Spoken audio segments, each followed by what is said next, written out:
मैं हमेशा सबकी मदद करता हूँ, या ये कहूँ कि लोग हमेशा मेरा फायदा उठाते हैं। पहली बात तो आप अहंकार के बैठे हो कि मैं सबकी मदद करता हूँ। तुम में है क्या जो तुम मदद कर सकते हो?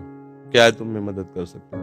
न तुम्हारे में बुद्धि है, न बल है, न इतने बड़े धनी हो, कुबेर का खजाना तो है नहीं, और बुद्धिमान ब्रह्मा वाली बुद्धि तो है नहीं।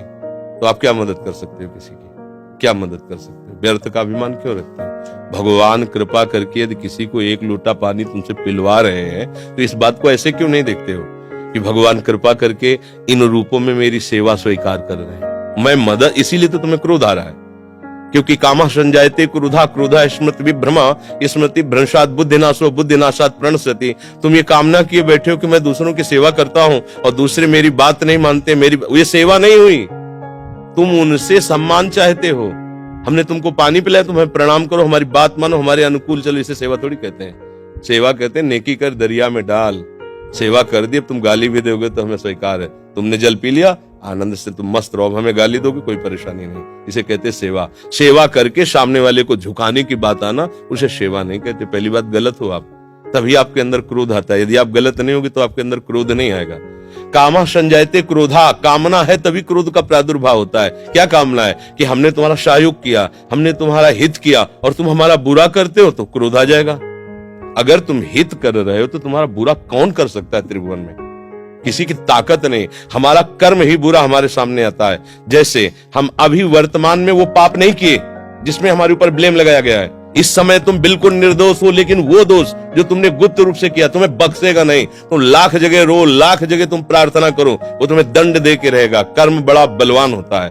तो पहली बात तो ये छोड़ो कि आप किसी का हित करते हो। बात ये सोचो कि भगवान कृपा करके हमसे हित करा रहे हैं, और किसका? वही इन रूपों में आ रहे हैं। आप उनको मनुष्य समझकर, अपने को बड़ा समझकर, फिर दोष हो जाएगा। शास्त्र की बात मानो। भगवान कह रहे हैं मैत्रः करुण एव च, लेकिन निर्ममो निरहंकारा। सबसे मित्रवत व्यवहार करो, ममता न करो, सबको सुख प्रदान करो, लेकिन अहंकार न करो। ये अहंकार ही तो क्रोध रूप में परिणित हो रहा है भैया। दोष को खुद पकड़े हुए हो, दूसरों पे दोष देखते हो, कैसे सुधार होगा? बात सुनो, यहाँ मुंह छुपरी बात नहीं होगी। तस्मात् शास्त्रम प्रमाणम ते कार्याकार्यो व्यवस्थितो। सही बात सुनने के लिए भी छाती में बल चाहिए। बोलने की तो बात जाने दो, सही बात सुनने के लिए हमारे अंदर बल चाहिए। अगर तुम इस बात को सुन ले, समझ गए, तो तुम गृहस्थ में रहते हुए भी महाशक्तिशाली बन सकते हो। पर आज हम क्या है कि शक्ति खुद अपनी खो रहे हैं, इसीलिए क्रोधित हो रहे हैं। कमजोर क्रोधित होता है, बलवान क्षमावान होता है। बलवान क्रोधित नहीं होता है, कमजोर को क्रोध आता है, कामना युक्त को क्रोध आता है। हम दूसरे का हित कर रहे हैं, ये अहंकार है।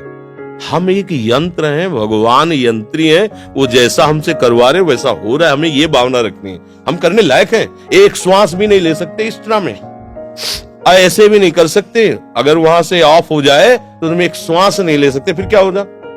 एक कदम नहीं चल सकते, फिर क्या होगा? तो बात समझिए, आपसे जो करवाया जा रहा है वो प्रभु श्री हरि कर रहे हैं। इसी भाव से जब हम चलेंगे तो हमारे कभी गुस्सा नहीं आएगा, कभी गुस्सा नहीं आएगा। आप समझ पा रहे हैं?